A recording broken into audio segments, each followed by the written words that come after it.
Neat JEE విద్యార్థులకు శుభవార్త. IIT medical entrance లో ర్యాంకులు సీట్లు సాధించేందుకు Kota digital study material WhatsApp ద్వారా పొందండి. WhatsApp number 9849016661. మాజీ ముఖ్యమంత్రికి దర్శనం కాలేదు అని చెప్పారు. మిత్రులారా, నేను ఒకటే అడుగుతున్నా జగన్మోహన్ రెడ్డి గారు, నీకు డిక్లరేషన్ ఇచ్చే దాంట్లో ఏం నొప్పి, ఏం బాధ? టీటీడీ చట్టాలు, ఏపీ ఎండోమెంట్ చట్టాలు అన్ని డిక్లరేషన్ ఇవ్వాలి, చాప్టర్ 18లో క్లియర్ కట్గా మెన్షన్ చేస్తుంటే హిందూ మత విశ్వాసాలు అంటావు, దళితులు అంటావు, నేను 4 గోడల మధ్య బైబిల్ చదువుతానంటావు. నువ్వు 4 గోడల మధ్య జరగకపోతే గోడ ఎక్కి చదువు, నాకేమి. 4 గోడల మధ్య కాకపోతే నువ్వు గోడకి బైబిల్ చదివితే కూడా మాకేం అభ్యంతరం లేదు జగన్మోహన్ రెడ్డి గారు. ఇక్కడ కొన్ని నియమ నిబంధనలు ఉన్నాయి. మేము టీటీడీ ఈఓ గారికి క్లియర్ కట్గా చెప్పడం జరిగింది. ఎట్టి పరిస్థితుల్లోనూ హిందూయేతరులు, నాన్ హిందూస్ అంటే మిగతా హిందువులు కాకుండా మిగతా మతాలకు సంబంధించిన వ్యక్తులు ఎవరైనా వచ్చినా సరే కంపల్సరీ డిక్లరేషన్ తీసుకోవాల్సిన అవసరం ఉంది. అది XYZ జగన్మోహన్ రెడ్డా, ఇంకో రెడ్డో, ఇంకెవరైనా సరే ఖచ్చితంగా తీసుకోవాల్సిన అవసరం ఉందని చెప్పాము. నిన్న ఆయన మీడియా మిత్రుల సమావేశంలో మాట్లాడుతూ ఒకటి అన్నాడు, నాకే ఇలా జరుగుతూ ఉంటే ఇంకా ఎస్సీ ఎస్టీలకి దళితులకి ఏ విధంగా ఉంటుంది అన్నారు. నీకే అంటే ఏమయ్యా నువ్వు చెప్పు? నువ్వు కేవలం పులివెందలకి శాసనసభ్యుడు మాత్రమే. జగన్మోహన్ రెడ్డి గారు, మీరు అంత అహంకారం నుంచి వస్తుంది. నాకే ప్రతిపక్ష స్థానం కూడా ఇవ్వలేదు కదా ఆంధ్రప్రదేశ్ ప్రజలు. నీకు ప్రతిపక్ష హోదా కూడా ఇవ్వలేదు కదా. నాకు ఇవ్వండి అని చెప్పి కోర్టు చుట్టూరు తిరుగుతున్నావు నువ్వు. ఇంకా అహంకారం తగ్గలేదా? 11 స్థానాలకి నిన్ను పరిమితం చేస్తే కూడా ఇంకా అహంకారం తగ్గకుండా నాకే అంటున్నావు. ఈరోజు టైం 12 అవుతుంది. మిత్రులారా, జగన్మోహన్ రెడ్డికి నేను ఛాలెంజ్ చేస్తున్నా. రేపు మధ్యాహ్నం 12 లోపల 24 గంటల లోపల మా దళిత సోదరుల్ని టీటీడీ అనుబంధ ఆలయాల్లో కానీ టీటీడీ ఆలయాల్లో కానీ ఏ రోజైనా మేము ఇబ్బంది పెట్టామా, ఏ ఒక్కరి దగ్గర నుంచే చెప్పించు. నేనైతే రాజకీయానికి శాశ్వత తప్పుకుంటా, నువ్వు తప్పుకుంటావా? 24 గంటల లోపల టీటీడీ అనుబంధ ఆలయాల్లో కానీ తిరుమలలో కానీ ఒక్క దళిత సోదరుల దగ్గర చెప్పించు. నేనైతే చెప్తున్నా, 24 గంటల లోపల రేపే శాశ్వతంగా రాజకీయాలు జీవితంలో మాట్లాడి నువ్వు రాజకీయాల నుంచి తప్పుకుంటావా? కుల రాజకీయాలు ఎందుకు తెస్తావు? దేవాలయ దీంట్లో వ్యవస్థలో మత రాజకీయాలు ఎందుకు తెస్తావు? హిందూ సాంప్రదాయం, హిందూ సాంప్రదాయాల్లో ఉంది. పూరి జగన్నాథ్ ఆలయంలో కానీ, అనంత పద్మనాభ ఆలయంలో కానీ, గురువాయూర్లో కానీ, అంతెందుకు మన పక్కన తమిళనాడు ఆలయాల్లో, చాలా ఆలయాల్లో హిందూయేతరులకి ఆలయ ప్రవేశం లేదు. నీకు కొండ మీద అవకాశం ఉంది బాబు. ఏమి నేను మీ ఆస్తి అడగట్లేదే. జగన్మోహన్ రెడ్డి ఆస్తి రాసిమని చెప్పి అడగట్లే. మనం భగవంతుడి మీద నమ్మకం విశ్వాసంతో నేను స్వామిని దర్శనం చేసుకుంటానని చెప్పి అడగమంటున్నాం. క్లియర్ కట్గా ఉంది మిత్రులారా. దీంట్లో చూడండి, ఏపీ చారిటబుల్ యాక్ట్ లో చూడండి, చాప్టర్ 18 ఏం చెప్తోంది? ఒకసారి చదువుకోమని చెప్పండి.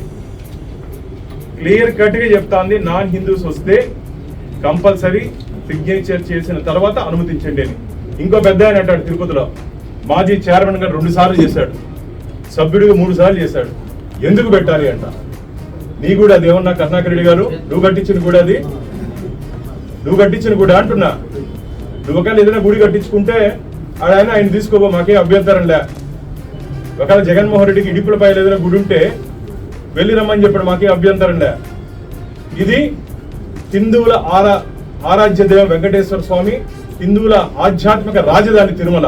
ఈ క్షేత్రంలో ఉన్నటువంటి నియమ నిబంధనలు ఖచ్చితంగా పాటించి తీరాల్సిందే. ఈ రోజు కాదు, ఎప్పుడు జగన్మోహన్ రెడ్డి గారు వచ్చినా సరే డిక్లరేషన్ ఇచ్చిన తర్వాత మాత్రమే స్వామివారిని దర్శనం చేసుకోవాలని చెప్పి భారతీయ జనతా పార్టీ డిమాండ్ చేస్తుంది.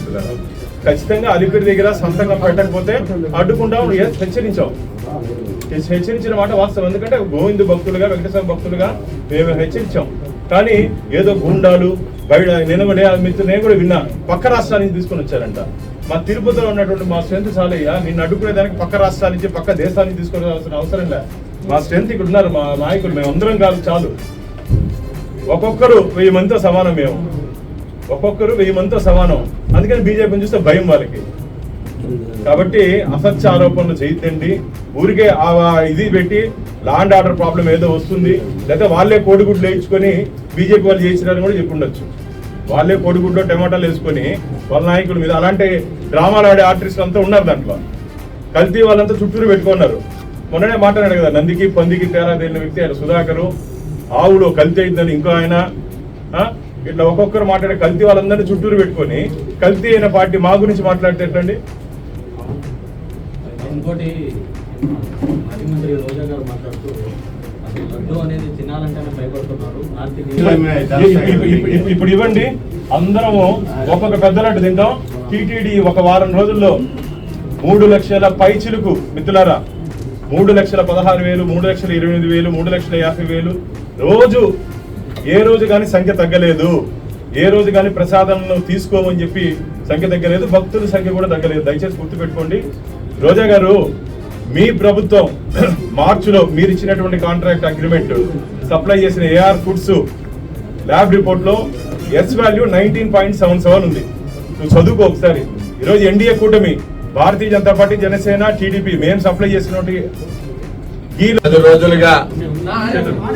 గత 10 రోజులుగా ఆంధ్ర రాష్ట్రంలో దేశం ప్రపంచం తిరుమల వెంకన్న స్వామిని చూస్తున్నారు. ఎందుకు ఈ దుస్థితి వచ్చింది? ఎవరి వల్ల వచ్చింది దుస్థితి? మీ వల్ల.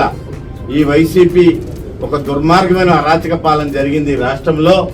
కలియుగదైవ వెంకన్న స్వామిని కూడా వదలకుండా మరి భగవంతుని కల్తీ చేయాలని చూశారు.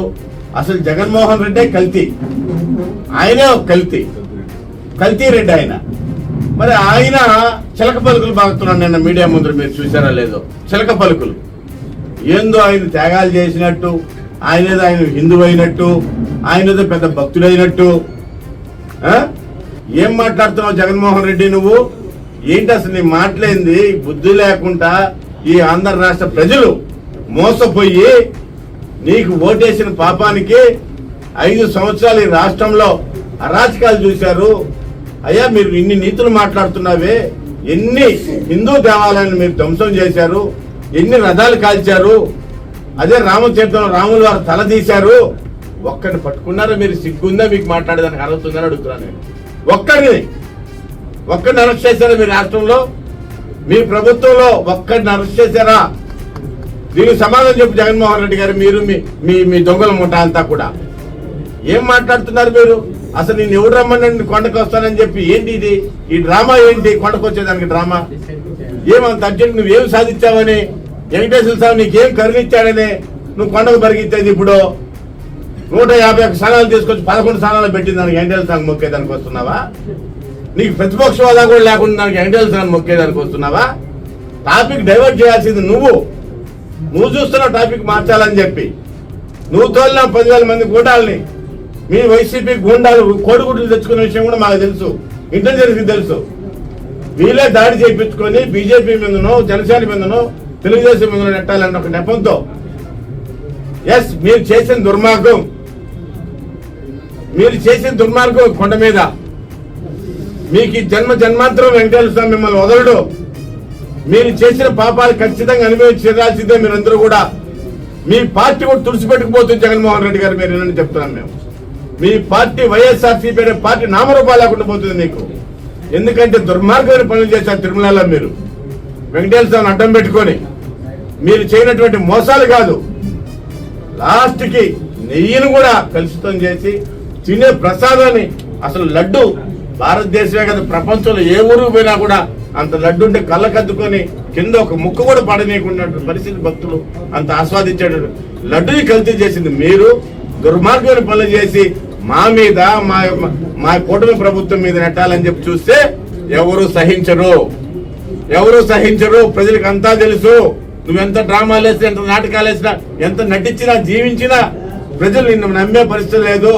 వస్తే నువ్వు నిన్ను కొండకొచ్చుంటే డిక్లరేషన్ ఇవ్వాలని రాలేదు నువ్వు. నీట్ జేఈఈ విద్యార్థులకు శుభవార్త. ఐఐటీ మెడికల్ ఎంట్రన్స్ లో ర్యాంకులు, సీట్లు సాధించేందుకు కోటా డిజిటల్ స్టడీ మెటీరియల్ ను వాట్సాప్ ద్వారా పొందండి. WhatsApp number 9849016661.